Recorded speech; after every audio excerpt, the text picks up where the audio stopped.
This is your Frontier opening bell, Tuesday, the 18th of March. We've got quite a whole lot of grounds to cover. Today, we're expecting Old Mutual, one of the biggest financial services group in South Africa, to release its full year earnings on the JSE and see how the market will react to that. Yesterday, MTN Group, the largest telco on the continent, operating in about 16 countries with hundreds with several billions of subscribers, reported a loss of about 11 billion rand for the full year 2024 on the back of currency devaluation in Nigeria and Sudan. That's the biggest story that we're following in economic and data that we're getting from corporate world. But let's get through the markets as we see in markets also reacting to some of the latest earnings that we're receiving, as well as activities of listed companies in Nigeria. The market fell 0.19%. The banking sector fell by 0.2%. Insurance fell much bigger by 1.8%. As we saw,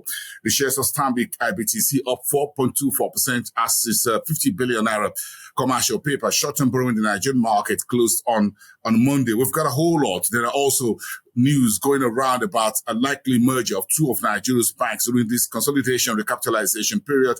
We'll give you data more on that in the days ahead. We also see restructuring of some of the restaurant business in Nigeria listed on the Nigerian exchange. So we've got a whole lot of grounds to cover in the days ahead for the rest of the week as we get more news. The BRVM in Cote d'Ivoire was 0.05%, starting the week around the 292.08 for the composite. The Ghana stock market moved up 0.4%, bigger than the BRVM, and of course, beats Nigeria in that. The EGX 30, 0.38% Monday as the rest of the North African markets open for the business and markets week. In Nairobi, 0.63%. The market received, the market's looking ahead to Liberty, Kenya's earnings within the next few days. That stock, so about 82.3 million shares of that financial services company traded on Monday. That was the biggest on the Nairobi bourse. The stock went up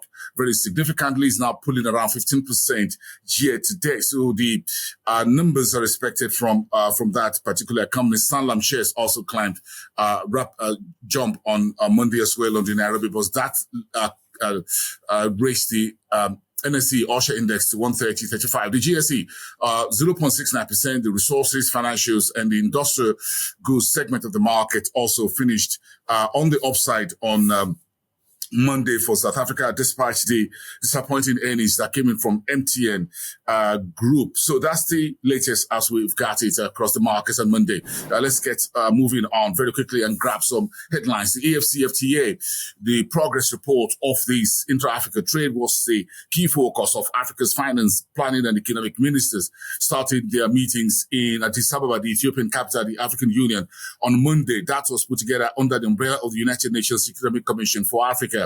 And Ethiopian Airlines reported yesterday that it's added a new Boeing 737-800, which will be dedicated to VIPs around the world and charter flights within the continent. And this is a vision to drive what you call the exclusive club of VIPs in terms of services. That's good news out of that iconic African airline. In the meantime, Ever Ready East Africa PLC, of course, listed primarily in the Kenyan market, announces a new board appointment, 5 of them. That's been led by El Kathiri as the chairperson of the organization. Congratulations to the new team board members. Uganda Railway says it's evaluating the Chinese and South Korean firms for that 175 billion shillings rolling stock deal that when the decision on that is expected in the weeks ahead. What else do I have? I got also Somalia Prime Minister formally on Monday unveiled the country's National Transformation Plan 2025 to 2029, which is expected to spur a new economic and investment direction for this Horn of African economy. And finally, Google says it's opening the 2025 program to empower small and medium enterprises in Kenya, Nigeria, and South Africa, 3 key markets in Africa in artificial intelligence, in marketing, and other business development. Let's move it to West Africa. Nigeria's headline inflation, which was reported yesterday, sharply lower to 23.18% against 24.48% in January by the Statistics Office, officially has been criticized. One of Nigeria's foremost economists, Bismarck Rwani says that data in terms of headline inflation and the rest of rural food inflation, now about 23%, Bismarck Rwani says does not reflect the reality in Nigeria's households and in their pockets. In the meantime, Aliko Dangote, the Ogun State governor, and a few others yesterday toured part of Ogun State as Dangote is looking to set up a new cement plant, which is expected to start operation in the next couple of years. It's also looking to set up a port at the Olokola also in Ogun State. That's Nigeria's closest neighbor with a border with the Benin Republic, western side of Nigeria.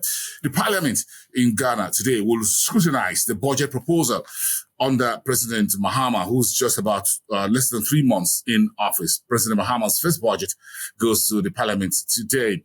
And Ghana says it's signed a deal with Japan for 13.4 million electricity deal, while the PAPSS, which is the Pan-African Payment Settlement System, says it's planning to launch a currency platform this year that will sidetrack the use of the American dollar as a currency of exchange for trade on the African continent. It's going to be another major step forward in the whole AFCFTA. Also, another part being discussed at the conference, at the UNECA conference taking place in Addis Ababa. Let's take it to Southern Africa. Then talk about the MTN Group reporting full year 2024 loss 11 billion rand, headline earnings per share down 32%.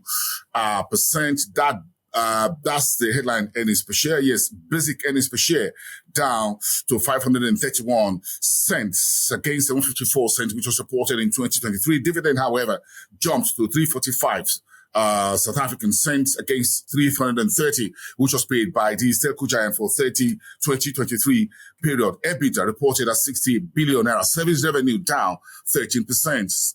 MTN blamed this decline in or loss for last year on currency devaluations in Nigeria. About 70% naira fell against the US dollar in 2024, of course, as well as Sudan. Ralph Mupita, the CEO, speaking to Bloomberg early on Tuesday, says there is no plan yet, at least, to exit the market in Sudan. It's still in corporate news. However, you've got Kenny Filas, after 18 years doing working at Standard Bank. Now the deputy CEO is kissing the company, the financial, the banking services group goodbye, and will be resuming later the end of June, early in July, as the new CEO at ABSA. His final working day will be around the 13th of June as Standard Bank, Africa's biggest banking group. In the meantime, Donald Trump, trade war, as well as the crisis in the Middle East, Israel offensive in Gaza, as well as Donald Trump saying he's going to hold Iran responsible for further firing on vessels around the Red Sea by Houthi rebels will be borne by Iran. All those ratcheting up of the geopolitical tensions push gold and oil prices up on Monday, and that's continuing early Tuesday.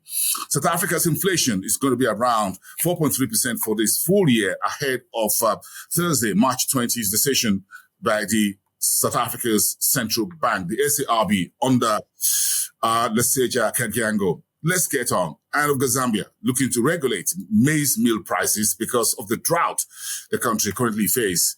Right now, President Ichilema is trying to hold things steady with that impact of climate change. Let's ratchet it up, ramp it up in the Northern Corridor. The Minister of Investment in Egypt is visiting India to boost economic ties, while Egypt says it's launching £1 billion Egyptian pound initiative to boost scientific research.